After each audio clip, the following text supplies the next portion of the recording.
नमस्कार, बिजली न्यूज देख रहे हैं आप। मैं हूं आपके साथ पलक रघुवंशी और आज हम चर्चा करेंगे एक बेहद ही खास और अद्भुत खगोलीय घटना पर। थोड़ी ही देर में लगने वाला है साल का पहला चंद्र ग्रहण, जो दोपहर 3:20 से शुरू होगा और करीब 3 घंटे 27 मिनट तक चलेगा। और ये खास इसलिए है क्योंकि होली का समय भी चल रहा है। कंफ्यूजन भी हमने देखी कि होली कब बनानी है। कल कुछ लोगों ने होलिका दहन किया, तो आज भी होलिका दहन किया जाएगा। ऐसे में इसी कंफ्यूजन को दूर करते हुए आज हम इसे विशेष सब्जेक्ट पर चर्चा करेंगे, क्योंकि आज ब्लड मून जो तांबे की तरह सुर्ख लाल होता है और सूतकाल लग चुका है, जिसको लेकर हम आज चर्चा करने वाले हैं। और इस अद्भुत घटना और उसके प्रभावों के बारे में हम आज जानेंगे हमारे विशेषज्ञ ज्योतिषाचार्य लोकेश व्यास जी जबलपुर और पंडित प्रियेशराज त्रिपाठी जी रायपुर से। ये हमारे साथ जुड़कर ग्रहण के महत्व, इसके शुभ अशुभ प्रभाव और पूजा विधियों के बारे में पूरी जानकारी साझा करेंगे। तो थोड़ी ही देर में साल का पहला चंद्र ग्रहण लगेगा। दोपहर 3:20 से इस चंद्र ग्रहण की शुरुआत होगी। करीब 3 घंटे 27 मिनट तक इसका प्रभाव रहेगा। सूतक काल में मंदिर के कपाट बंद कर दिए गए हैं। ब्लड मून का अद्भुत नजारा भी देखने को मिलेगा। ब्लड मून हम इसको इसलिए कह रहे हैं क्योंकि ये तांबे की तरह सुर्ख लाल होता है। सुबह 6:23 से सूतक काल शुरू हो गया है। सूतक काल लगने से सभी शुभ कार्य नहीं किए जाते हैं, यानी कि जो भी डील्स वगैरह होती है वो नहीं की जाती है समय पर, और मंदिर के कपाट बंद कर दिए जाते हैं। तो भारत समेत कई देशों में ये ग्रहण देखा जा सकता है। तो ग्रहण की समाप्ति के बाद विशेष पूजा अर्चना की जाएगी, तो मंदिरों में विशेष पूजा अर्चना होगी। तो आज साल का पहला चंद्र ग्रहण, थोड़ी ही देर में शुरुआत इसकी हो जाएगी। और ये खास इसलिए भी है क्योंकि इसी समय पर इस बार होली पड़ गई है। ऐसे में सबको ये कंफ्यूजन है कि होली कब मनानी है। कुछ लोगों ने कल होलिका दहन किया, तो कुछ लोग आज होलिका दहन करेंगे। और ये जो चंद्र ग्रहण होता है, इसका कुछ राशियों पर प्रभाव ज्यादा पड़ता है, तो कुछ राशियों पर अच्छा प्रभाव भी माना जाता है। ऐसे में इसी को लेकर आज हम विशेष चर्चा करेंगे कि क्या करना चाहिए सूतक काल में, किस चीज को करने से बचना चाहिए।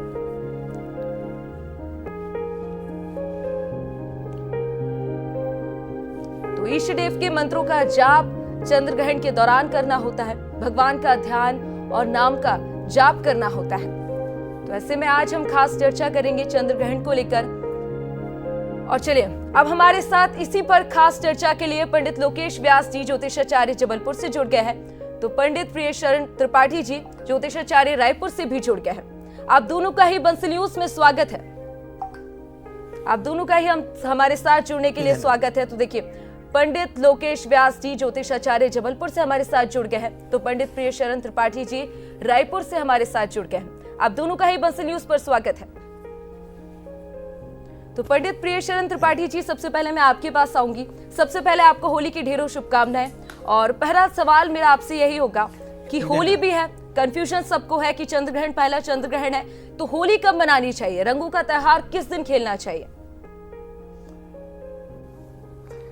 देखिए, जहाँ तक पंचांग मेरे पास है और मैं देख पा रहा हूँ कि 2 तारीख यानी बीते दिन में लगभग 5:57 पर पूर्णिमा का प्रारंभ हुआ। शास्त्र में लिखा है कि पूर्णिमा में होलिका दहन होना चाहिए, मगर पूर्णिमा की शुरुआत से ही भद्रा लग चुकी थी। ऐसी स्थिति में जो पूर्णिमा और पूर्णिमा के साथ में भद्रा लगभग 12 घंटे का, तो भद्रा भी उस समय लगभग पूरे समय ही थी। भद्रा करीब 4:32 तक थी। तो भद्रा पुच्छ में यानी 1:22 से लेकर के आगे फिर लोगों ने लगभग 5:32 तक लोगों ने होलिका दहन कर लिया होगा, ऐसा मैं मानकर चलता हूँ। बहुतायत में होलिका दहन हो चुका। अब सवाल ये है कि क्या होली का रंग यानी रंगोत्सव जो है वो 3 तारीख को खेला जा सकता है? पर ऐसा नहीं दिखाई पड़ता है। लगभग 3:20 से जो हमारा ग्रहण शुरू हो रहा है, उसमें 9 घंटे पहले लगभग 6:20 से जो सूतक है वो प्रारंभ हो चुका है। तो सूतक में आमतौर पर रंगोत्सव नहीं होता। तो और ये सूतक चलेगा लगभग 6:47 तक, जब तक ग्रहण का मोक्ष नहीं होता। ऐसी स्थिति में सूतकांत में रंग उत्सव करने का कोई मतलब नहीं। फिर ऐसी स्थिति में जो रंगोत्सव है वो 4 तारीख को किया जाएगा। जी पंडित जी, अब लोकेश व्यास जी, मैं अब आपके पास आऊंगी क्या कुछ कूल अनुकूल माना जाता है, क्योंकि ऐसा कहा जाता है कि हर राशि पर इसका प्रभाव होता है। कुछ राशियों पर ज्यादा प्रभाव देखा जाता है तो कुछ राशि ऐसी भी होती है जिनको ज्यादा ध्यान रखना होता है। कौन सी वो राशि होती है? और साथ ही एक सबसे महत्वपूर्ण सवाल ये भी होगा कि सूतक अब लग चुका है, जब सूतक खत्म होगा तो उसके बाद किस तरह से पूजा अर्चना करना चाहिए?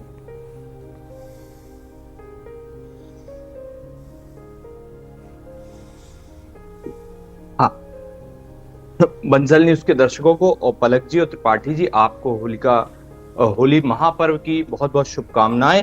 और जैसा कि आपका सवाल आया है कि सूतक काल में क्या क्या किस तरह से आगे बढ़ना चाहिए और राशियों पर क्या प्रभाव पड़ेगा, तो सूतक काल में विशेषकर गर्भवती माताओं बहनों को विशेष सावधानी रखनी चाहिए। किसी भी प्रकार से ग्रहण की छाया उन पर नहीं पड़ना चाहिए। किसी भी प्रकार की वस्तु को काटने छीलने से भी बचना चाहिए। पुरातन काल सनातन काल से ये चीजें बताई जा रही हैं। साथ ही घर के बाहर भी नहीं निकलना चाहिए। 3:20 पर ग्रहण प्रारंभ होगा। अच्छा, जहां तक राशियों की बात है तो सिंह राशि पर यह ग्रहण पड़ रहा है पूर्वा फाल्गुनी नक्षत्र पर। तो सिंह राशि के जातकों को, जिसका स्वामी सूर्य है, विशेष ध्यान रखना चाहिए। चूंकि ये चंद्र ग्रहण है, ऐसा बोला जाता है कि रक्त, वक्त और ग्रहण ये बोलते हैं, मतलब जिसका जैसा रक्त है उस तरह से मानव स्वभाव आता है माँ बाप के डीएनए से। साइंस भी इसको मानता है, ग्रह नक्षत्र भी मानते हैं। और चंद्र ग्रहण, सूर्य ग्रहण का भी मानव जीवन पर विशेष प्रभाव पड़ता है। बिल्कुल उसी तरीके से चंद्र ग्रहण, चंद्रमा मनसो जाता धन जाता च चंद्रमा, चंद्रमा का मन और धन दोनों संबंध होता है। और मानव के शरीर और मन में जो दबी हुई भावनाएं हैं, उनको, आंतरिक भावनाओं को चंद्र ग्रहण के दौरान, नकारात्मक भावनाओं को उजागर करता है। इसीलिए चंद्र ग्रहण के दौरान सिंह राशि के जितने भी जातक जातिका हैं, पूर्वा फाल्गुनी नक्षत्र में जिन्होंने जन्म लिया है, उनको वाणी पर विशेष संयम रखना चाहिए। साथ साथ मेष राशि के जातक, क्योंकि मेष राशि पर, मीन राशि पर और कुंभ राशि पर भगवान शनि की 7.5 चल रही है और सिंह और धनु राशि पर ढैया चल रही है। 29 मार्च 2025 को यह प्रारंभ हुई है। तो ग्रहण में इन 5 राशि वालों की मनोदशा को ज्यादा देखने को मिलेंगे लक्षण, जैसे गाड़ी को तेज चलाना, उद्वेग में आना, हाइपर हो जाना। इन चीजों से इन 5 राशि के जातक जातिका को बचना चाहिए। और ग्रहण जैसे ही प्रारंभ होता है तो भगवान शिव के मंत्रों का जाप कर सकते हैं। जैसे भगवान शिव का छोटा सा मंत्र होता है, ओम नमस्ते अस्तु भगवान विश्वेश्वराय महादेवाय त्र्यंबकाय त्रिपुरांतकाय त्रिकाग्निकालाय कालांगरुद्राय नीलकंठाय मृत्युंजयाय सर्वेश्वराय सदाशिवाय श्रीमन महादेवाय नमः। ये आप जाप करिए 5 राशि के जातक। अच्छा, जो ये नहीं कर सकते वो भगवान शिव के पंचाक्षर ओम नमः शिवाय का भी जाप कर सकते हैं। और ग्रहण के पश्चात 6:57 पर ग्रहण समाप्त हो तो आप ग्रहण के पूर्व भी स्नान कर सकते हैं और फिर ग्रहण के बाद निश्चित रूप से आपको स्नान करके अन्नदान, द्रव्यदान, इस तरह के दान की तरफ बढ़ना चाहिए। जी व्यास जी, पंडित प्रियेश राज जी त्रिपाठी जी, अब मैं आपके पास आऊंगी। हम देख रहे हैं कि दुनिया में हलचल इतनी ज्यादा मची हुई है, इजराइल और ईरान के बीच युद्ध हो रहा है।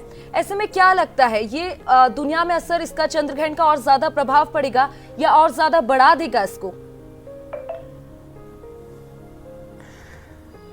देखिए, ग्रहण के प्रभाव राशियों पर कैसे पड़ते हैं उसका एक सिद्धांत है। ग्रहण जिस राशि पर पड़ रहा हो उससे 8वीं राशि पड़ती है मेष, मेरा ख्याल है सिंह, कन्या, तुला, वृश्चिक, धनु, मकर, कुंभ, मीन, मेघ 9वीं राशि पड़ती है मेष, और कर्क राशि जो है वो 12वीं राशि पड़ती है। अब ये कर्क राशि और मेष राशि क्यों महत्वपूर्ण है ये जानना पड़ेगा।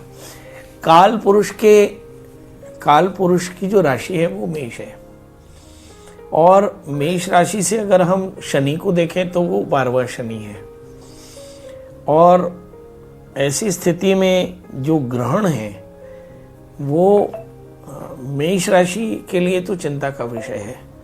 मतलब चाहे वो पाकिस्तान अफगानिस्तान का झगड़ा हो, रशिया यूक्रेन का झगड़ा हो, या अमेरिका इजराइल के द्वारा ईरान पर हमले हो, या फिर ईरान का सऊदी अरब पर हमला हो, ये सारा का सारा जो है ये दुनिया में चिंता पैदा कर रहा है।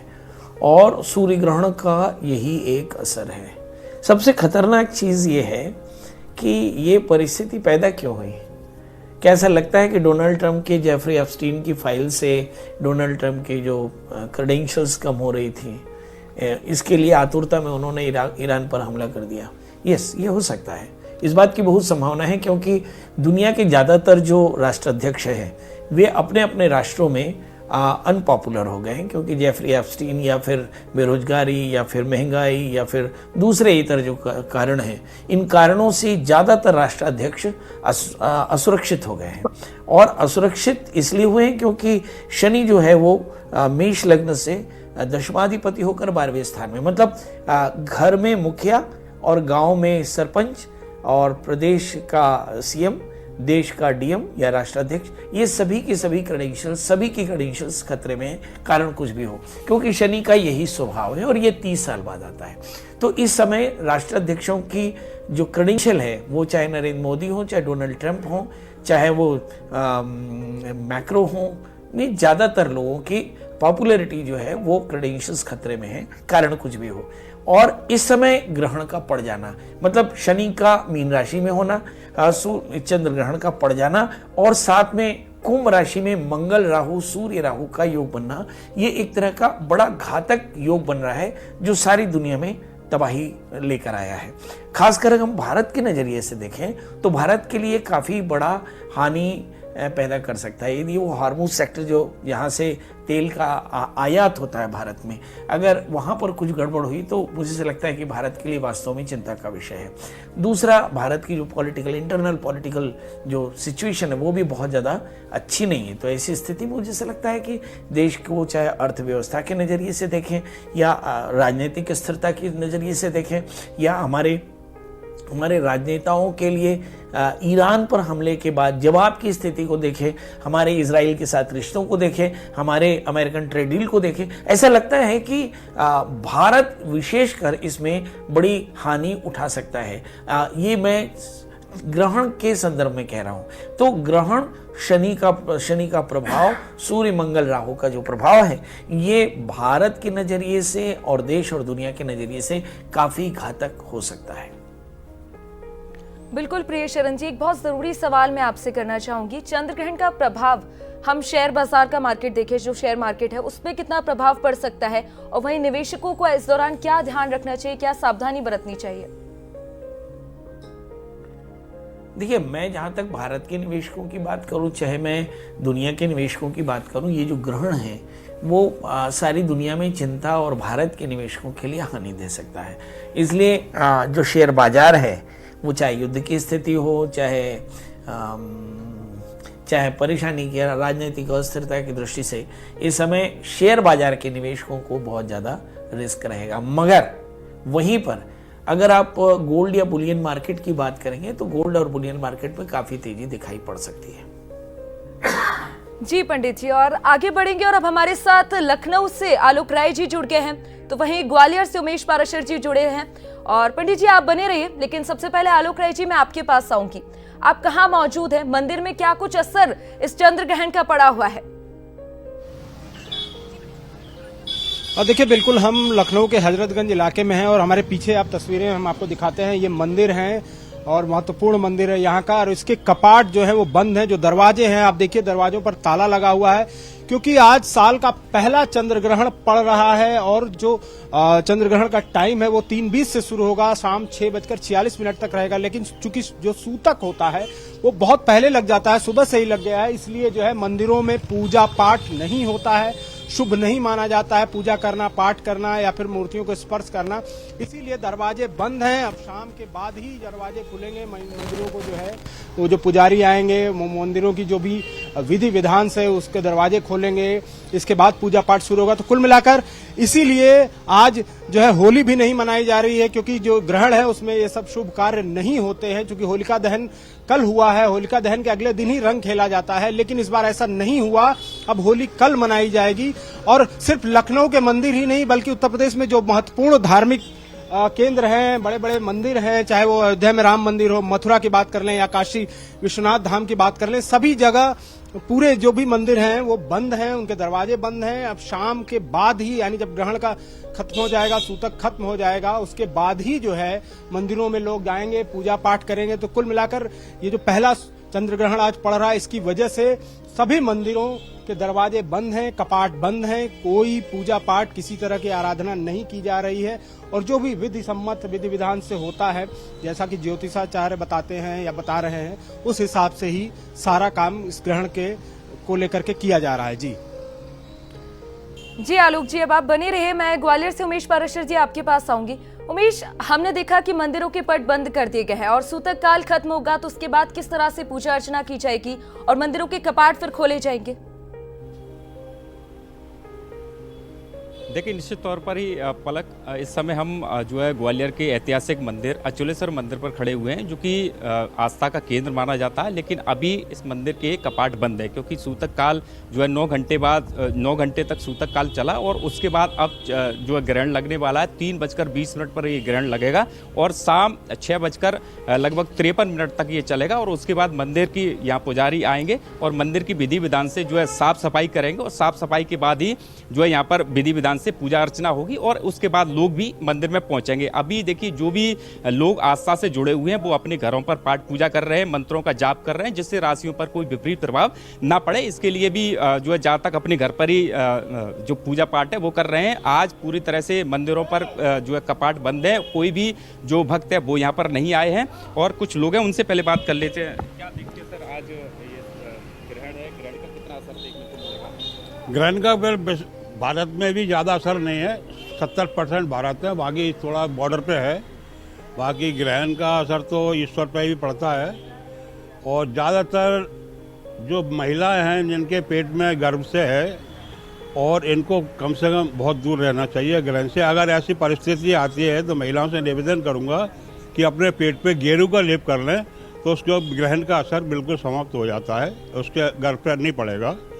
यही मेरा आग्रह है सभी महिलाओं से। मंदिर के कपाट बंद है, कब तक खुलेंगे, कैसे? 7:07 के लगभग खुलेंगे ये। उसके बाद साफा सायु आरती होगी, मंदिर की जो विधिवत पूजा होती है और 10 बजे बंद हो जाता है मंदिर रात को। तो देखिए, साफ तौर पर असर भी देखने को मिल रहा है, चूंकि तस्वीरें भी देखिए, ये पूरा जो मंदिर है उसका अभी जो गेट है उस पर ताले पड़े हुए हैं और जो मंदिर के घंटे हैं उनको कपड़ों से ढका गया है। भगवान की जो भी शिव जी की जो प्रतिमा है उनको भी ढका गया है, क्योंकि अभी कोई जब तक सूतक रहता है, ग्रहण रहता है, तब तक कोई स्पर्श ना करे, इसके लिए विशेष ध्यान रखा गया है।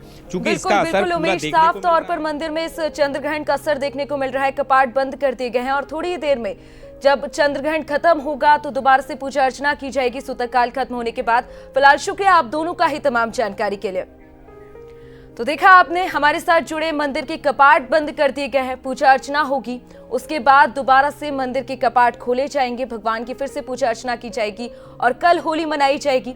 ऐसे में हम दोबारा चलते हैं पंडित लोकेश व्यास जी के पास और पंडित प्रियशरण त्रिपाठी जी के पास और आगे और जानकारी लेते हैं कि होली किस तरह से मनानी है, किस तरह से सूतक काल खत्म होने के बाद किस तरह की तैयारियां करनी होती है। तो सबसे पहले लोकेश व्यास जी, मैं आपके पास आऊंगी। हमने देखा कि राशि पर इसका प्रभाव पड़ा है और जैसा कि हमने अभी सुना कि गर्भवती महिलाओं पर इसका ज्यादा प्रभाव देखा जाता है, तो जो गर्भवती महिलाएं उनको इस समय पर क्या करना चाहिए? गर्भवती माताओं बहनों को सबसे पहले तो ग्रहण की अवधि जैसे ही ग्रहण प्रारंभ होगा 3:20 पर, उसके पूर्व भी सूतक काल में हालांकि बच्चों, वृद्धों और गर्भवती महिलाओं को थोड़ा छूट होती है, बट 3:20 के पहले ही उनको जो भी आहार लेना है वो ले लें।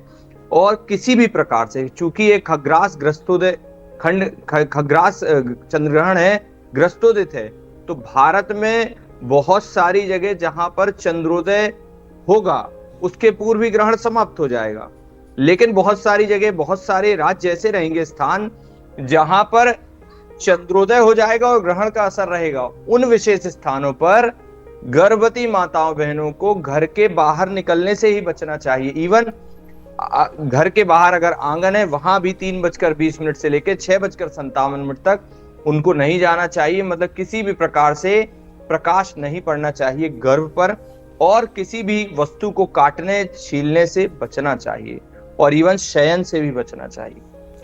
जी लोकेश व्यास जी, पंडित प्रियचंद त्रिपाठी जी, अब मैं आपके पास आऊंगी। हमने देखा ग्रहण लग गया है, तो क्या राजनेताओं के भविष्य पर इस चंद्र ग्रहण का क्या असर पड़ सकता है? देखिए, अलग अलग राशि में ग्रहण का असर होगा। वैसे कहते हैं कि यथा पिंडे तथा ब्रह्मांडे, जो ब्रह्मांड में चीजें हो रही हैं वही पिंडों पर असर डाल सकती हैं, और जहां ग्रहण देखा जाएगा वहां ग्रहण का असर होगा। तो यदि हम मेष राशि वाले जातकों के लिए देखें तो ये मेष राशि वाले जातकों के लिए थोड़ा घातक हो सकता है। वृषभ राशि वाले जातक जो है थोड़े से मानसिक रूप से परेशान हो सकते हैं। मिथुन राशि वाले जातकों के लिए बहुत लाभदायी है। कर्क राशि वाले जातकों के लिए काफ़ी चिंता का विषय है, हानि का विषय है। सिंह राशि वाले ज़्यादा शारीरिक घात से बचें, मतलब शारीरिक कष्ट से बचें। कन्या राशि वालों को आकस्मिक क्षति की संभावना है। तुला राशि वाले जातकों के लिए लाभ की संभावना है, क्योंकि एग्जैक्टली जो है वो सूतक जो ग्रहण है वो 11वें स्थान में है, लाभ की स्थिति में है। और वृश्चिक राशि वाले जातकों के लिए ये 10वें स्थान में होगा, तो ये काफ़ी फायदेमंद रहेगा।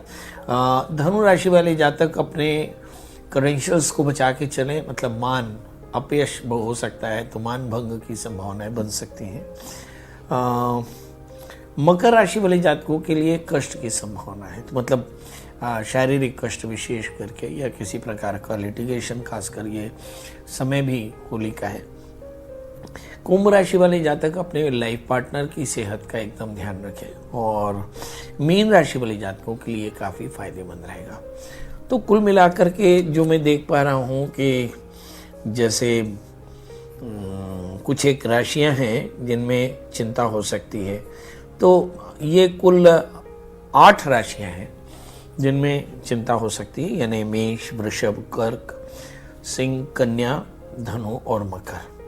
बकाया जो राशियां हैं जैसे मिथुन राशि है, तुला राशि है, वृश्चिक राशि है और साथ में मीन राशि है, इन राशि वाले जातकों के लिए इस समय अच्छा है। अब सवाल ये उठता है कि यदि समय खराब हो तो क्या करना चाहिए। खासकर जो ग्रहण का काल है वो बहुत महत्वपूर्ण होता है, अगर खासकर ग्रह शांति का विधान करते हो तो ये 12 राशि के जातक जिनके ग्रह खराब हों या जिनके ग्रह खराब न हो, है ना, वे सभी अपने इस जन्म के पूर्व जन्म के कृताकृत पापों की निवृत्ति के लिए, ग्रह दोषों की निवृत्ति के लिए एक कटोरा ले लें और उसमें तिल भर करके, रुपया रख करके और पूर्ण पात्र में, तिल सहित पूर्ण पात्र का दान करना चाहिए। ऐसे शास्त्र में लिखा कि तिल, लोहा, सोना, रुई, नमक, सप्त धान्य, भूमि और गौ, यह 8 वस्तुएं जो है तिलादिष्ट महादान इस तीव्र काल में करना चाहिए। संभव हो तो तिलादिष्ट महादान करें, ना हो तो कम से कम तिल का दान करें। और तिल में भी सारे तिल तो, तीनों प्रकार के तिल तो सामान्य तौर पर नहीं मिलते, पर अगर काले तिल भी मिल जाए तो बहुत अच्छा है। दूसरा, सूतक के दौरान जो वस्तुएं हैं उसमें अगर आप कुशा रख दें और काले तिल छिड़क दें तो आप देखेंगे कि चीज़ें अपवित्र नहीं होती। तो जो जल स्थान है उसमें कुशा डाल दें या काले तिल डाल दें, ये आपके लिए काफ़ी अच्छा रहेगा। पका हुआ अन्न न खाएं, पानी पी सकते हैं, है ना, एकदम उबला हुआ अगर बहुत आवश्यक हो, डॉक्टर कहे तो आप चाय पी सकते हैं। कोशिश करें कि रोग जो बीमार हैं या रोगी हैं वे ही आहार लें, पर आहार पका हुआ लें। वो पहले से पका हुआ आहार बिल्कुल न लें, ताज़ा पका हुआ आहार ले सकते हैं यदि वो रोगी हों। और एक जो आपने कहा कि किसी गर्भवती महिला के लिए क्या ज़्यादा ज़रूरी है, तो वो बहुत ज़्यादा प्रचलन न करें और सूर्य के दर्शन से बचें, खासकर ये जो ग्रहण काल है बस। तो ऐसा कोई बहुत ज़्यादा चिंता का विषय सबके लिए नहीं होता, मगर हाँ, राशियों पर इसके विपरीत प्रभाव होते हैं। जी प्रियचंद त्रिपाठी जी, बहुत अहम जानकारी आपने दी। और एक बात तो तय है कि चंद्र ग्रहण लगने का मतलब ये नहीं है कि डर जाओ। चंद्र ग्रहण का मतलब बस इतना है कि थोड़ा ध्यान रखो और घर में रहो, सुरक्षित रहो। फिलहाल आप दोनों का ही हमारे साथ जुड़ने के लिए शुक्रिया। तो देखिए, आज की जानकारी से हमें साफ तौर पर समझ आया, चंद्र ग्रहण का मतलब ये बिल्कुल भी नहीं है कि डर के घर में बैठ जाओ। डर, अपने मन को शांत रखो, घर में रहो और अपना ध्यान रखो। बंसल न्यूज़ भी आपसे अपील करता है और लगता है कि आपको भी ये जानकारी अच्छी लगी होगी। फिलहाल शुक्रिया आप सब।